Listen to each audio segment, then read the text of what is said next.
Good evening students. आज हम पढ़ेंगे केमिस्ट्री में बेसिक कॉन्सेप्ट ऑफ केमिस्ट्री का लेक्चर नंबर 6। देखिए, लास्ट क्लास में मैंने आपको इम्पोर्टेंस ऑफ केमिस्ट्री के बारे में बताया था कि डिफरेंट एरियाज में केमिस्ट्री का क्या यूज है। क्लियर है?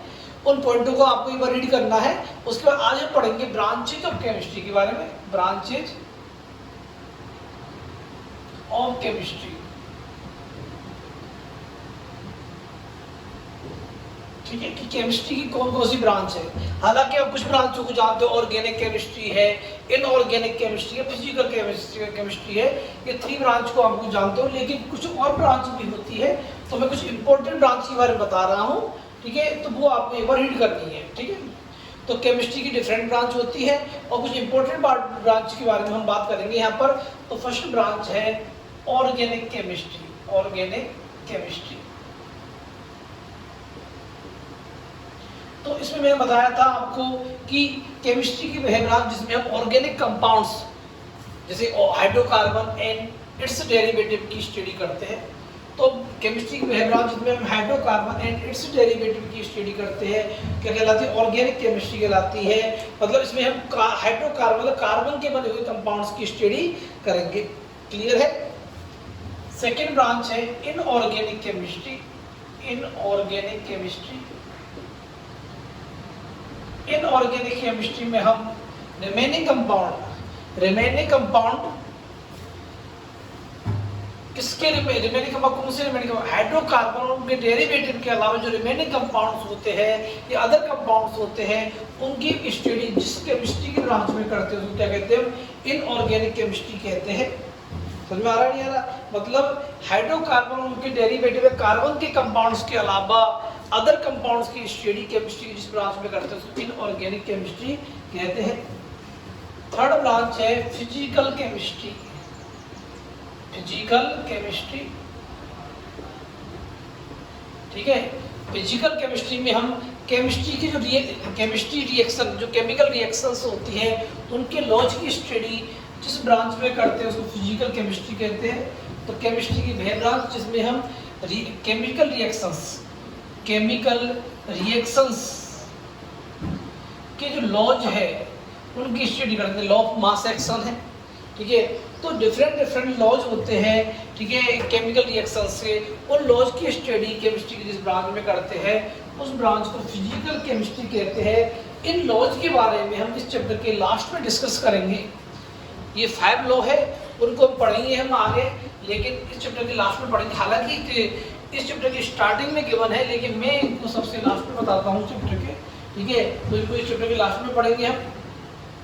उसके बाद आता है एनालिटिकल केमिस्ट्री। फोर्थ है एनालिटिकल केमिस्ट्री।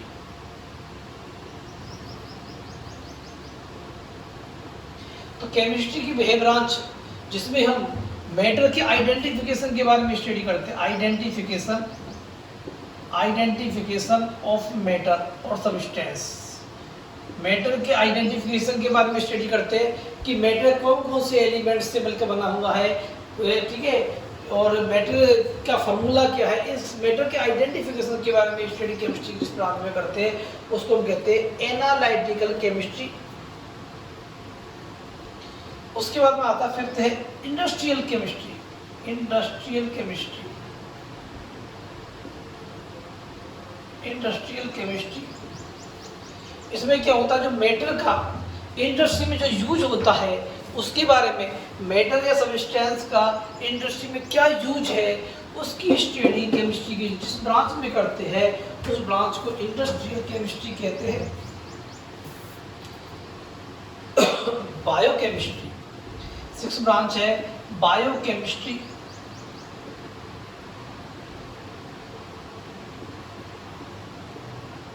क्या रीड आउट ही करना है इनसे एक बार। तो देखो,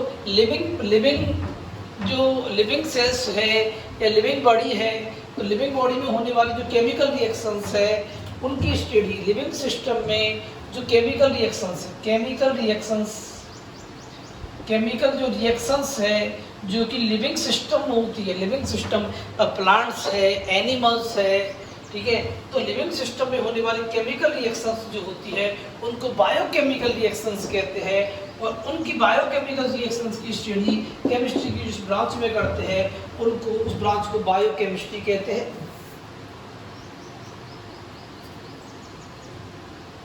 एग्रीकल्चर केमिस्ट्री, एग्रीकल्चर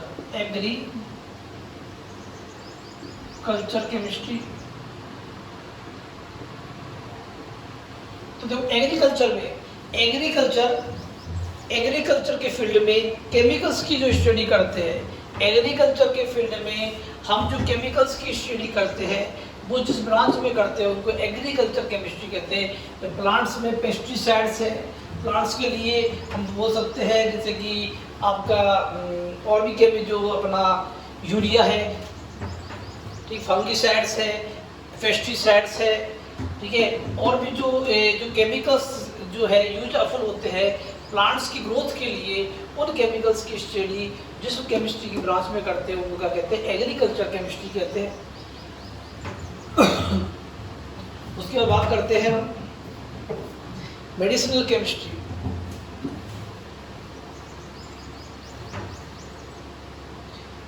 एट्थ है मेडिसिनल केमिस्ट्री।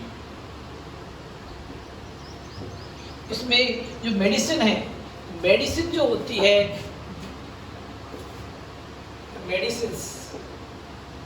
मेडिसिन्स की स्टडी, मेडिसिन हम जानते हैं मोस्टली मेडिसिन केमिकल्स की बनी हुई होती है, और मेडिसिन जो है जो केमिकल्स से बनी होती है उसकी स्टडी जिस ब्रांच में करते हैं उसको मेडिसिनल केमिस्ट्री कहते हैं। उसको क्या कहते हैं? मेडिसिनल केमिस्ट्री कहते हैं। उसके बाद में आता 9 नंबर ब्रांच है न्यूक्लियर केमिस्ट्री।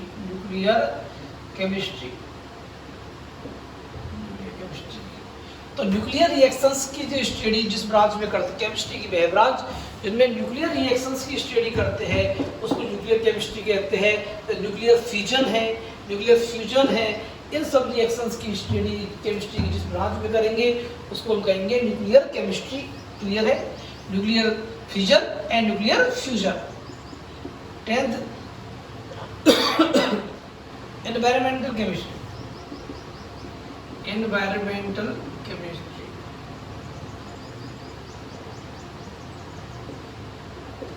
ठीक है, केमिस्ट्री की वह ब्रांच जिसमें हम पॉल्यूशन जो है, पॉल्यूशन को कंट्रोल करने के लिए जो केमिकल्स यूज करते हैं उसको क्या कहते हैं? हम एनवायरमेंटल केमिस्ट्री कहते हैं। तो केमिकल्स जो कि एनवायरमेंटल के प्योरिफिकेशन के लिए रिक्वायर्ड होते हैं, देखो वे केमिकल्स जो कि एनवायरमेंट के प्योरिफिकेशन के लिए रिक्वायर्ड होते हैं उनकी स्टडी केमिस्ट्री की जिस ब्रांच में करते हैं उसे हम क्या कहते हैं? एनवायरमेंटल केमिस्ट्री कहते हैं। वे केमिकल्स जो कि एनवायरमेंट की प्यूरिफिकेशन के लिए रिक्वायर्ड होते हैं उनकी स्टडी केमिस्ट्री जिस ब्रांच में करते हैं उस ब्रांच को हम एनवायरमेंटल केमिस्ट्री कहते हैं। क्लियर है? ये हो गया आपका ये वाला टॉपिक, ब्रांचेज ऑफ केमिस्ट्री।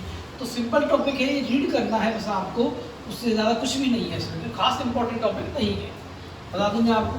तो देखिए अभी तक मैंने आपको क्या पढ़ाया है, तो मैंने अभी तक आपको मैटर के बारे में बताया, मैटर के क्लासिफिकेशन के बारे में बताया, physical classification solid liquid gas में बताया था मैंने आपको, और केमिकल क्लासिफिकेशन बताया था मैंने आपको, प्योर फॉर्म और इम्प्योर फॉर्म। प्योर फॉर्म में बताया था मैंने आपको किसके बारे में? ये कंपाउंड के बारे में, एलिमेंट के बारे में। इम्प्योर फॉर्म बताया था मैंने आपको इसमें मिक्सचर के बारे में बताया, होमोजीनियस और हेटेरोजीनियस मिक्सचर के बारे में बताया। उसके बाद पढ़ा था हमने इंपॉर्टेंस ऑफ केमिस्ट्री के बारे में बताया था, और उसके बाद पढ़ा था हमने आपके सामने ब्रांचेज ऑफ केमिस्ट्री। अब देखिए ये तो हो गया एक तो थ्योरेटिकल टॉपिक्स। अभी तक मैंने आपको कोई खास केमिस्ट्री नहीं बताई है, बहुत बड़ा पार्ट नहीं है, कोई इंपॉर्टेंट पार्ट नहीं पढ़ाया मैंने अभी तक केमिस्ट्री का। ये थी जनरल स्टडी अबाउट केमिस्ट्री। आपके माइंड में आउटलाइन बने केमिस्ट्री के बारे में, ये फाइनली आपके माइंड में ये बात आई होगी केमिस्ट्री में हम सबस्टेंस के बारे में, मैटर के बारे में स्टडी करते हैं, और मैटर एटम्स और मॉलिक्यूल्स से बने हुए होते हैं। तो फाइनली हमको एटम्स और मॉलिक्यूल्स की स्टडी केमिस्ट्री में करनी होती है। क्लियर है? ये आपके माइंड में आ गया होगा। इसी को हम आगे बढ़ाते हैं। अब इस चैप्टर का सबसे इंपॉर्टेंट टॉपिक स्टार्ट कर रहा हूं, मोल कॉन्सेप्ट। मोल concepts 5 star, very important,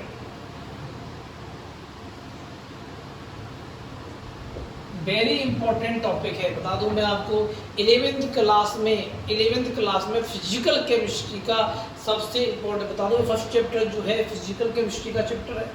first chapter और केमिस्ट्री में फर्स्ट चैप्टर जो पढ़ा रहा हूँ बेसिक कॉन्सेप्ट ऑफ केमिस्ट्री, ये फिजिकल केमिस्ट्री का टॉपिक है। और फिजिकल केमिस्ट्री में भी सबसे इम्पोर्टेंट जो टॉपिक है वो है मोल कॉन्सेप्ट। ये 5 स्टार बोला मैंने इस टॉपिक को, या मैं वेरी इंपॉर्टेंट टॉपिक बोला है। ये बहुत ही इंपॉर्टेंट टॉपिक है। इसको आप यदि नहीं पढ़ोगे, ध्यान नहीं दोगे, तो 12th को पढ़ने में भी आपको प्रॉब्लम क्रिएट होंगी। तो इसलिए 12th में भी आगे बढ़ने के लिए टॉपिक क्लियर होना चाहिए। तो इस टॉपिक को मैं एक्सप्लेन कर रहा हूँ आपके सामने, ध्यान से पढ़िएगा। क्लियर है? और जैसे देखा जाए तो ये थ्योरेटिकल टॉपिक नहीं है, ये न्यूमेरिकल बेस्ड टॉपिक है।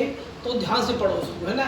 और बहुत ही इंपॉर्टेंट टॉपिक रहेगा, इस चैप्टर का सबसे इंपॉर्टेंट टॉपिक। ठीक है, स्टार्ट कर रहा हूँ मैं। देखिए, पहले आपसे मैं एक बात करता हूँ कि मैं आपसे बोलूँ कि वेट ऑफ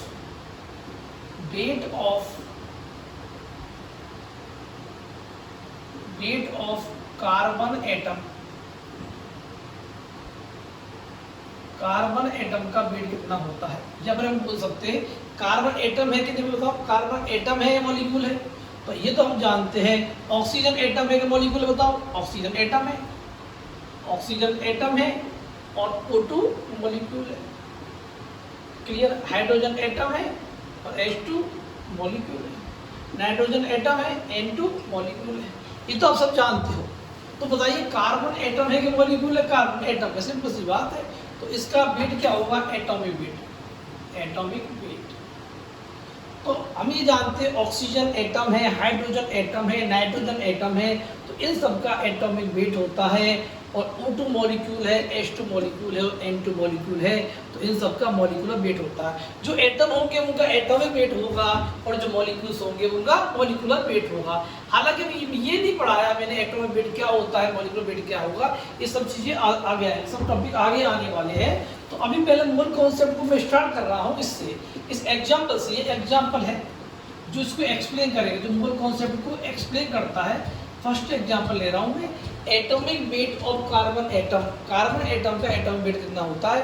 तो बताओ कितना होता है? 12। मैं बोल रहा हूँ, यदि आपको याद हो या नहीं हो, अब याद करना पड़ेगा। कुछ एटम के एटॉमिक वेट आपको याद करने पड़ेंगे। तो देखिए, ये कार्बन का एटॉमिक नंबर तो पता है हमको, 6। Hydrogen, helium, lithium, beryllium, boron और कार्बन। तो कार्बन 6 नंबर पर आता है पीरियोडिक टेबल में, एलिमेंट्स में कार्बन 6 नंबर पर आता है। तो इसका एटॉमिक नंबर तो 6 है, लेकिन इसका एटॉमिक वेट कितना है बताओ? Atomic weight of carbon atom 12 है। ये 12 क्या है? ये 12 ग्राम होता है। 12 ग्राम, ये याद रखना है आप। Atomic weight of carbon atom कितना है? 12 ग्राम होता है। लेकिन बात करें हम कि क्या ये कार्बन का जो एटॉमिक वेट 12 ग्राम है, ये 1 एटम का वेट है? अरे 1 एटम तो कार्बन का इतना स्मॉल होता है, या किसी भी एटम का 1 एटम इतना स्मॉल होता है कि वो दिखाई भी नहीं देता हमको। और दिखाई नहीं देता है तो उसका वेट 12 ग्राम हो सकता है क्या? कोई भी ऐसा मैटर, कोई भी ऐसा एलिमेंट जो दिखाई नहीं दे, उसका वेट 1 ग्राम भी नहीं हो सकता। 12 ग्राम तो दूर की बात है। ठीक है, तो इसका मैंने यहाँ पर एग्जैक्ट मैंने एक्यूरेट बात लिखी है, atomic weight of carbon atom 12 ग्राम होगा। लेकिन ये एटॉमिक वेट जो होता है 1 कार्बन एटम का वेट नहीं होगा कि 1 मोल कार्बन एटम्स का वेट होता है, क्योंकि 1 एटम तो इतना स्मॉल है कि वो दिखाई नहीं देता, तो उसका वेट 12 ग्राम हो पाएगा क्या? नहीं हो पाएगा। तो 1 तो कितने का वेट है? तो 12 ग्राम क्यों लिखा है हमने? क्योंकि ये 1 मोल कार्बन एटम्स का वेट होता है। तो atomic weight of carbon 12 gram है। इसका मीनिंग ये होता है कि देखिए कि वेट ऑफ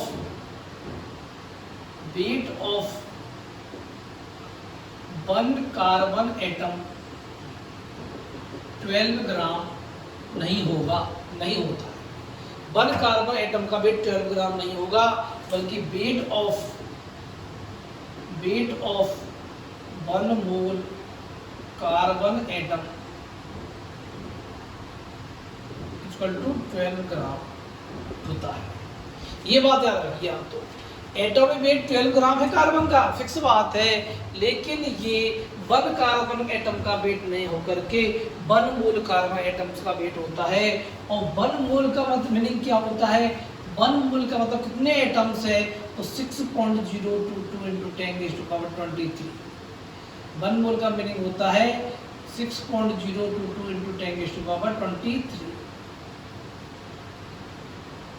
ये आपको बहुत इंपॉर्टेंट नंबर याद रखना पड़ेगा। 6.022 इंटू, कई बुकों में आपको 6.023 इंटू 10⁻23 देखिए मिलेगा, तो वो भी सही है, कोई दिक्कत नहीं, कोई इश्यू नहीं है, ठीक है। तो देखो 6.022 इंटू 10⁻23 ये 1 मोल है। मतलब ये कितनी बड़ी नंबर बता, तो कितना बड़ा नंबर, बहुत वेरी लार्ज नंबर है। इसको मैं अप्रॉक्स 6 मान लूँ तो 6 पर कितने जीरो आएगी? तो 23 जीरो आएगी, 23 जीरो आएगी। तो कितनी जीरो? बहुत सारे जीरो। इतने सारे कार्बन एटम्स को यदि मैं वेट करूं तो कितना आएगा बताओ? ओनली 12 ग्राम आएगा, क्योंकि 1 एटम तो इतना स्मॉल है कि वो दिखाई भी नहीं दे रहा है। तो उस 1 एटम का वेट 12 ग्राम नहीं हो सकता। लेकिन 6 पर इतने से 23 जीरो लगा दूँ, इतने सारे कार्बन एटम को फिर मैं वेट करता हूँ, जब जाके 12 ग्राम आता है। तो अब ये बात माइंड में बैठा लीजिए आप कि एटॉमिक वेट जो होता है कार्बन का 12 ग्राम होता है। इसका मीनिंग ये नहीं होता कि 1 कार्बन एटम का वेट 12 ग्राम नहीं होता, बल्कि 1 मोल कार्बन एटम्स का वेट 12 ग्राम होता है। इसका मीनिंग है कि इतने सारे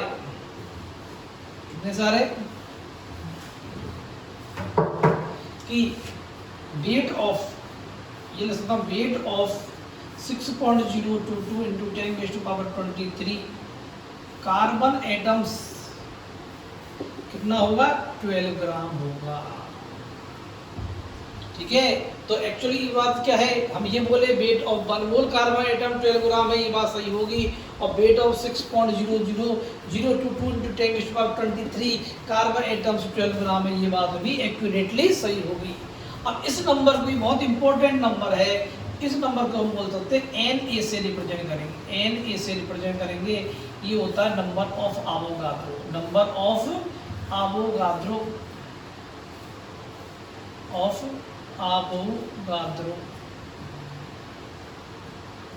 देखिए। तो एक बात याद रखिए, इस एवोगाड्रो साइंटिस्ट था, उसने एक नंबर दिया, वो नंबर है, याद रखना है 6.022 इंटू 10⁻23। इसको रिप्रेजेंट करते हैं हम Na से, नंबर ऑफ एवोगाड्रो से। और ये होता है पार्टिकल्स, कोई भी हो, पार्टिकल्स प्रेजेंट इन 1 मोल, इन 1 मोल। कितने पार्टिकल्स है जो 1 मोल में प्रेजेंट है? वो कितने होंगे? 1 Na होंगे। तो 1 मोल में कितने पार्टिकल्स का मीनिंग है एटम्स भी हो सकता है, मॉलिक्यूल। मैं कहूँ 1 मोल पार्टिकल्स मतलब Na particles, 1 mole atoms Na atoms, 1 मोल मॉलिक्यूल्स Na मॉलिक्यूल्स। इतने सारे यदि पार्टिकल्स है, इनको यदि वेट किया जाए, जब जाके ये क्या आएगा? इतने सारे कार्बन के पार्टिकल्स है, कार्बन के एटम्स है, इनको हम वेट करेंगे, जब कितना आएगा वेट? 12 ग्राम ही आएगा। क्लियर है? तो ये आपको मालूम होना चाहिए। क्लियर है? अब एक सेकंड एग्जांपल ले रहा हूं मैं, इसको और आगे बढ़ाने के लिए। एग्जांपल नंबर सेकंड, मैं बात करूं atomic weight of oxygen atom. मैं आपसे पूछता हूं, ऑक्सीजन एटम जो है, इसका एटॉमिक वेट, ऑक्सीजन एटम है तो सिंपल सी बात है, इसका एटॉमिक वेट होगा, मॉलिक्यूलर वेट नहीं होगा। क्लियर है? तो देखो क्या है, atomic weight of oxygen atom, oxygen का एटॉमिक नंबर होता है 8, लेकिन इसका एटॉमिक वेट कितना होता है? वो होता है 16। इसका एटॉमिक वेट कितना होता है? 16 होगा। ये भी याद रखना है। तो धीरे धीरे कुछ एलिमेंट्स के एटॉमिक वेट आपको याद रखने हैं, ठीक है। कार्बन का 12 होता है और ऑक्सीजन का कितना होता है? 16 ग्राम होता है। लेकिन एटॉमिक वेट 16 ग्राम है, लेकिन ऑक्सीजन ऑक्सीजन एटम पे इतना स्मॉल होता है कि वो दिखाई भी नहीं देता। और ऐसा मैटर, ऐसा सब्सटेंस, ऐसा एटम जो दिखाई नहीं देता, उसका वेट 16 ग्राम हो सकता है क्या? नहीं हो सकता। तो 1 एटम का वेट तो नहीं है, इसका मतलब हम ये बोल सकते हैं। इसका सेंस क्या है? इसका सेंस ये होगा कि weight of 1 oxygen atom, 1 oxygen atom का जो वेट है वो 16 ग्राम नहीं होगा। तो क्या होगा बताओ? Wait of 1 mole oxygen atom 16 ग्राम होगा। Wait of 1 mole oxygen atom 16 ग्राम होगा। ठीक है, तो weight of oxygen 1 mole oxygen atom 16 ग्राम होगा। या फिर हम ये बोल सकते 1 मोल का मीनिंग कितना है? आप जानते हो 6 आवोगाद्रो नंबर। 1 मोल का मीनिंग होता है नंबर ऑफ आवोगाद्रो के इक्वल, या 6.022 इंटू 10⁻23। तो हम ये बोल सकते हैं कि weight of 6.022 into 10⁻23 oxygen atoms, इतने ऑक्सीजन एटम्स जो है, इतने सारे ऑक्सीजन एटम, इनको यदि वेट करे तो कितना आएगा? 16 ग्राम आएगा। और हम और इजीली बोले तो हम ये बोल सकते और वेट ऑफ Na होता नंबर ऑफ आवोगाद्रो के नंबर के इक्वल कितना? 1 मोल। 1 मोल मतलब ये इतने सारे ऑक्सीजन एटम्स कितने होंगे? 16 ग्राम होगा। क्लियर है? तो ये आपको पहले क्लियर होना चाहिए कि जब जब एटॉमिक वेट की बात आती है तो ये बात याद रखिए, 1 एटम का वेट नहीं होकर के 1 मोल एटम्स का वेट, या Na एटम्स का weight, number of Avogadro atoms का वेट, या फिर 6.022 इंटू 10⁻23 एटम्स का वेट होता है। और 6.022 into 10⁻23 Na number of Avogadro होता है। और यही 1 मोल में number of particles, how much number of particles are present in 1 mole? तो हम बोल सकते हैं Na मतलब 6.022 into 10⁻23 particles are present in 1 mole. Clear है? तो ये एटम्स की बात चली, तो एटम्स में बता दिया मैंने आपको। अब थोड़ा एग्जांपल और दे रहा हूं मैं आपके सामने, उसको देखिए आप ढंग से।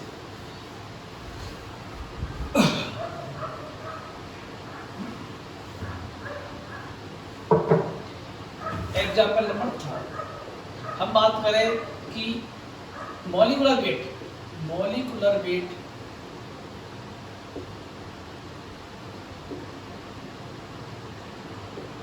Of O2। अब बताओ, ऑक्सीजन क्या होता है? एटम। O2 क्या होता है? मॉलिक्यूल।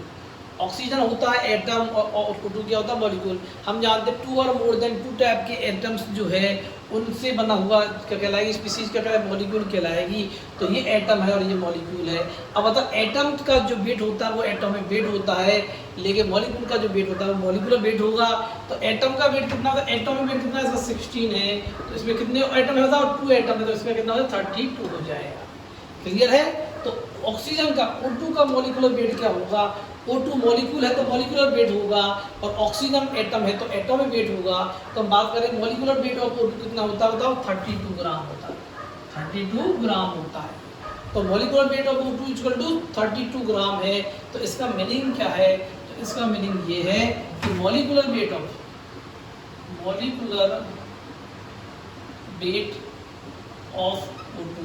O2 का जो मॉलिक्यूलर वेट है वो होता है 32 ग्राम। O2 का मॉलिक्यूलर वेट जो है वो 32 ग्राम है। लेकिन इसका मीनिंग ये नहीं होता 1 O2 मॉलिक्यूल तो इतना स्मॉल होता है कि वो दिखाई भी नहीं देता, तो उसका वेट 32 ग्राम हो सकता है क्या? नहीं हो सकता। तो हम ये बोलेंगे 1 मॉलिक्यूलर हम बोल सकते हैं वेट ऑफ O2 मॉलिक्यूल,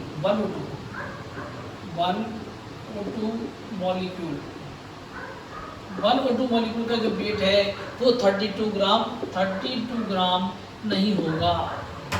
तो कितने का होगा? 1 मोल O2 मॉलिक्यूल्स का वेट 32 ग्राम होता है। तो wait of 1 mole O2 molecules जो होगा वो 32 ग्राम होगा। वन मोल का मीनिंग हम जानते हो नंबर ऑफ एवोगाद्रो Na या 6.022 into 10 to the power 23।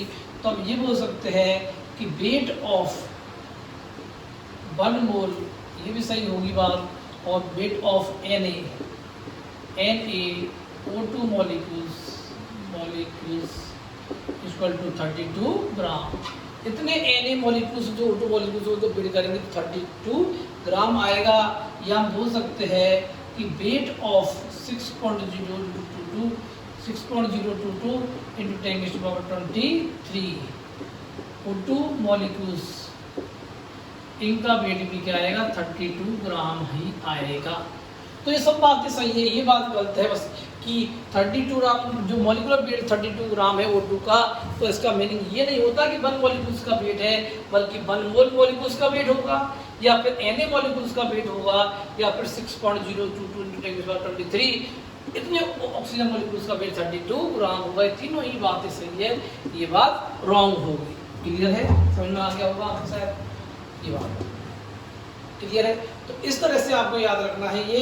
और अब बात करें 1 मोल में कितने पार्टिकल्स होते हैं, तो 1 मोल में Na पार्टिकल्स होते हैं, और Na में कितने नंबर ऑफ पार्टिकल्स होते हैं 6.022। तो एक बार क्वेश्चन आया हुआ है, वो आपकी 11th क्लास के एग्जाम में आया हुआ क्वेश्चन है कि 1 मोल में कितने नंबर ऑफ पार्टिकल्स होते हैं, तो Na होते कितने होते हैं 6। Na की वैल्यू क्या होती है 6.022 into 10 to the power 23। ये वेरी इंपॉर्टेंट नंबर है, ये आपको याद रखना है, वेरी इंपॉर्टेंट नंबर होगा, ये आपको याद ही रखना पड़ेगा 6.022 into 10 to the power 23। तो आज मैंने आपके सामने बहुत ही इंपॉर्टेंट टॉपिक स्टार्ट किया है, मोल कॉन्सेप्ट। आगे इसको पढ़ेंगे कल की क्लास में, आगे बढ़ाएंगे, बहुत लेंदी टॉपिक है और इसके हम क्वेश्चंस न्यूमेरिकल्स भी करेंगे। ठीक, आज के लिए इतना ही काफ़ी है। Thank you.